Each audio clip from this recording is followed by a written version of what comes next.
നമസ്കാരം. അങ്ങനെ തിരുവനന്തപുരത്തിന് ചിരിക്കുന്ന മുഖമായി മാറുകയാണ് മേയർ വി രാജേഷ്. ഇത് എടുത്തു പറയാൻ കാരണം മുൻ മേയർ ആര്യ രാജേന്ദ്രൻ ഒരിക്കലും സാധാരണക്കാരോട് ചിരിച്ച മുഖത്തോടെ ഇടപെടുന്ന ആളായിരുന്നില്ല.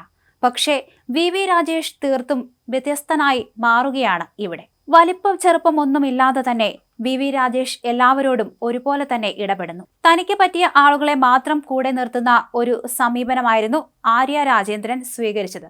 അതുകൊണ്ട് തന്നെ ഈ ഒരു രീതിയിലും വലിയ ചർച്ചകൾ നടന്നതാണ്. പാർട്ടിക്കുള്ളിൽ വരെ ഇത് ഒരു രഹസ്യ ചർച്ചയായി മാറുകയും ചെയ്തു.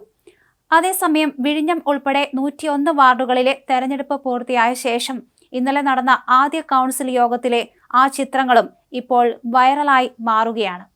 കോൺഗ്രസ് സ്ഥാനാർത്ഥി സുധീർ ഖാൻ കൗൺസിൽ മുമ്പാകെ സത്യപ്രതിജ്ഞ ചെയ്ത് ചുമതലയേറ്റപ്പോൾ അദ്ദേഹത്തോടുള്ള വി രാജേഷിന്റെ സമീപനവും എല്ലാവരെയും ഒരുപോലെ കാണുന്ന അദ്ദേഹത്തിന്റെ പ്രവൃത്തിയും ഇവിടെ ചർച്ച ചെയ്യപ്പെടുകയാണ്. ശക്തമായ നിലപാടുകൾ മാത്രമല്ല, ഒരു പൊതുപ്രവർത്തകൻ എന്ന നിലയിൽ എല്ലാവരോടും ചിരിച്ച മുഖത്തോടെ പെരുമാറുന്ന രാജേഷിനെ മറ്റു പാർട്ടിയിലുള്ളവരും അംഗീകരിക്കുന്നുണ്ട്. ABVPയിലൂടെ പൊതുപ്രവർത്തന രംഗത്തെത്തിയ വി രാജേഷ് ABVPയുടെ നെടുമങ്ങാട് താലൂക്ക് പ്രസിഡന്റ് ആയിരുന്നു. യുവമോർച്ച സംസ്ഥാന പ്രസിഡന്റ് ആയതോടെയാണ് കേരളമെമ്പാടും അറിയുന്ന നേതാവായത്.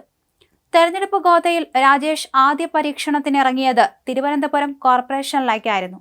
പൂജപ്പുര വാർഡിൽ നിന്ന് 2010ലും 2015ലും വി രാജേഷ് ജയിച്ചു കയറി. 2 തവണയും പ്രതിപക്ഷത്തായിരുന്ന BJPയുടെ കൗൺസിലിലെ തീപ്പൊരി നേതാവായിരുന്നു വി രാജേഷ്. ആര്യ രാജേന്ദ്രന്റെ നേതൃത്വത്തിലുള്ള ഭരണസമിതിക്കെതിരെ ഗൗരവതരമായ അഴിമതി ആരോപണങ്ങൾ തെളിവുകളടക്കം പുറത്തു കൊണ്ടുവരുന്നതിൽ വി രാജേഷ് മുൻനിരയിലുണ്ടായിരുന്നു.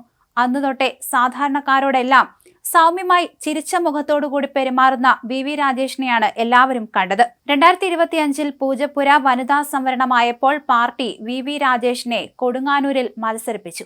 ഇതിനിടയിൽ 3 തവണ നിയമസഭയിലേക്കും അദ്ദേഹം മത്സരിച്ചു.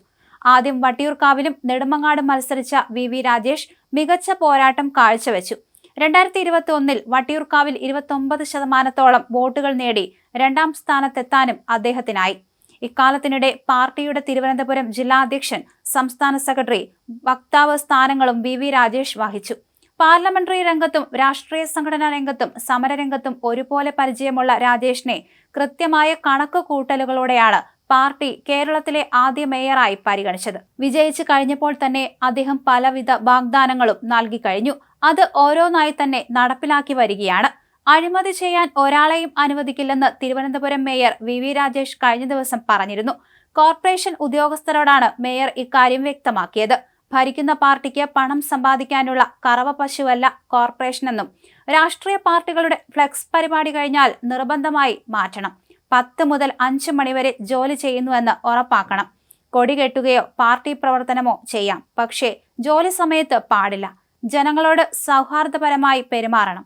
അനാവശ്യമായി ഫയലുകൾ പിടിച്ചു വയ്ക്കരുത് എന്നീ നിർദ്ദേശങ്ങളാണ് മേയർ വി രാജേഷ് നൽകിയിരിക്കുന്നത്.